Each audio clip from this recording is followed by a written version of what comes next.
Let's say that you just picked up a lawnmower to fix yesterday and you were successful at getting it running again. Does that mean you can sell it that afternoon? Sure, if you really wanted to. Unfortunately, that may not be the best idea, and the reason why is because of risk.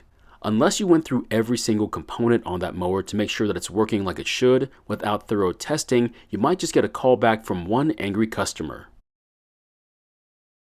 In today's video, we're going to be looking at this Yard Machines lawnmower, and the problem is that we just got it running again after buying it from an online seller, but we need to go through the last steps before we can sell it. Now, like I said earlier, if you want to sell it without doing these last steps, that's totally up to you, but for me, I'm choosing to do it this way. Now, I'm going to try and repair this lawnmower, but yours might be different, so this might not work on yours. So if things are not working out for you, like in the video, please ask about it, and I'll be glad to answer your questions. So what are the last steps that we need to do to this mower then? Well, we need to run the engine and get it hot to do our final oil change. We also need to service all the wheels and both cables so they'll continue to work well, then replace the air filter cover, but the most important step is checking the valve clearances. Now, there are some minor things we need to replace, but those are the main ones we need to address. So why did we need to replace the air cover in the first place? What was wrong with it? Well, as you can tell, not only does it have a large improvised hole in it, but this is not even the right cover for this engine. Now this is the correct one for it, and as you can tell, it looks a lot different from the one they tried to use in its place. We're also going to replace the missing air filter, however, we are going to wait a minute before we do that. The reason why is because we're also going to replace the primer bulb. Now, it's not that it's broken, but it happened to come with the kit that I bought online, so we might as well use it. Now, to remove the old primer bulb, I'm going to pry on both sides of the white retainer. Just be careful though, because I did break one of the tabs doing it this way. Once it's loose, you can then pull out the old bulb. Now, I guess I could have tried to clean up the rubber on this old one to make it look better, but there were no guarantees that it would work, and besides that, I had one on hand and I'd rather use it instead. After pushing the bulb in place, follow that up with the new retainer. Now, there are much easier and better ways to take out and install a new primer bulb, so please don't think that this is the only way. Next, we're going to install a new foam air filter. However, we need to apply a thin oil or a light lubricant to it first. This will help it to capture fine particles of dirt and dust. If you don't do this, it could result in premature engine wear. So what kind of thin oils or lubricants would I recommend then? Well, automatic transmission fluid or Marvel Mystery Oil would be good, but they can be expensive. So for me, I would use something like WD-40, but if you're anti-WD-40, they do make specific sprays for foam air filters. Before I forget, I do want to take the time to glue the nameplate back onto the rear flap. If you didn't realize it, this plate has the information you need to find parts for your mower, but not necessarily for the engine. Next, we're going to inspect and adjust the valve clearances, which have a huge impact on how the engine starts and runs. Now for this part, I like to take off the top cover, which will make rotating the engine a lot easier versus using the pull rope. Now you could just as easily turn the engine over by using the blade, but I don't like that idea.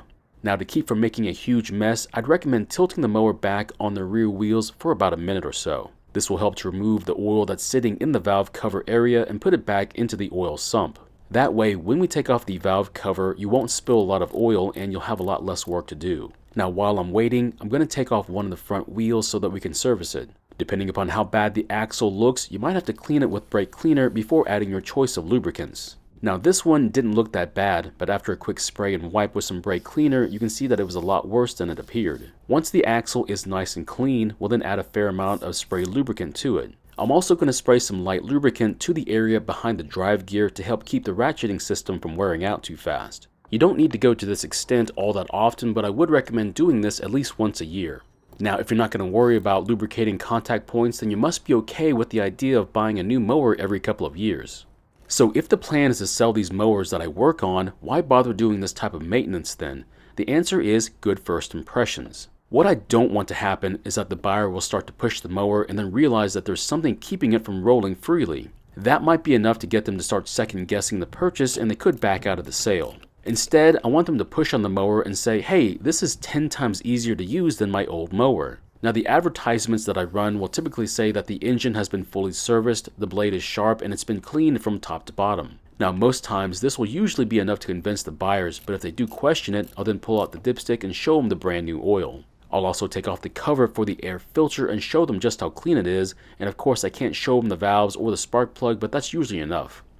Next, we're going to take out the spark plug, which will make it easier to spin the engine over since the engine won't be able to compress the air inside it. This would also be a great time to inspect the spark plug, and this is when we find something a bit different. This plug is practically brand new, but the sobering part is that the plug is a generic one that I'm not fond of. So if I'm not fond of it, will I change it? The answer is no. Just because I don't like it doesn't mean it's not going to work. And besides that, I need a good reason to replace the spark plug. Now, if I'm trying to fix a rough idle or starting issue, then yes, I might change it, but not before trying other options like the carb. So after getting the valve cover off the engine, you can see that tilting the mower back did a great job of getting rid of all that oil that was in here. I'll then rotate the engine until one of the rocker arms is all the way down while the other one is loose. Now, I like to set my valve clearances to 5/1000 of an inch, but you're welcome to set it to whatever value you think is best. I'll then slide the feeler into the clearance and see how it fits in there, and surprisingly, this one just barely drags in it, which is just what we want it to do. We then need to rotate the engine again so that the other arm is loose, and then we'll check its clearance as well.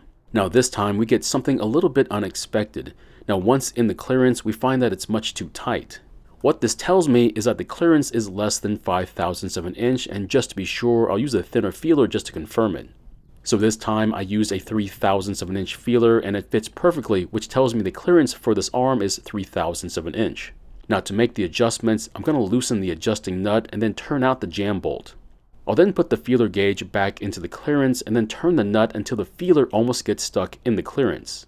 Just turn the adjusting nut in small increments until the feeler barely moves in the clearance. Once you're happy with the adjustments, then hold the nut and tighten the jam bolt to lock it in place. Okay, so here's the deal. Technically, the upper arm was already in tolerance, but since I'm here, I'm going to set it to my preferred tolerance of 5/1000 of an inch.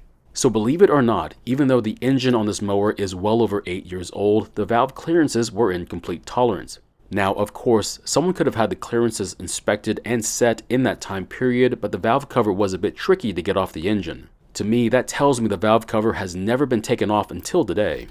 So after checking the gap on the spark plug, I'm ready to install it back into the engine, followed by the valve cover and its fasteners. So how do you know that you need to check the valve clearances? Easy, if your engine is tough to start when it's hot or cold. Now there is one other reason why you should, and that is that it's been used for several years and you know it hasn't been done yet. Now another item I want to address is the spring on the recoil assembly. It still works just fine, but to keep it that way, I'm going to spray a thin lube into the spring area. After spraying it, you want to work the recoil a dozen or so times, and there is no limit to how many times you can do this. We're also going to spray lube on the pivot points for the flywheel brake, along with all the cables as well. Now doing this will extend the life of these components, or at least make them work a whole lot better. The cables are also very vulnerable when the mower is kept outside, so if possible, try to cover the upper part of the cable so that water won't travel down the cables, causing them to rust.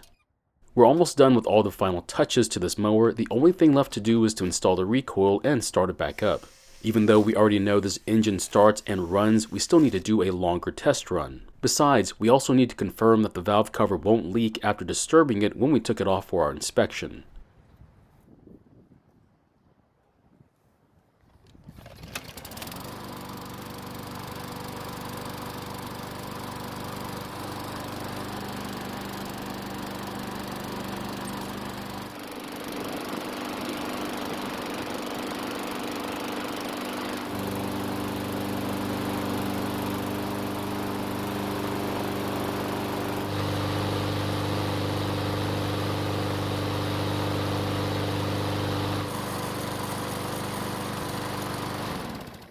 So it's been running just short of 5 minutes, so it should be close to normal operating temperature. Let's make sure that it'll start back up when it's hot.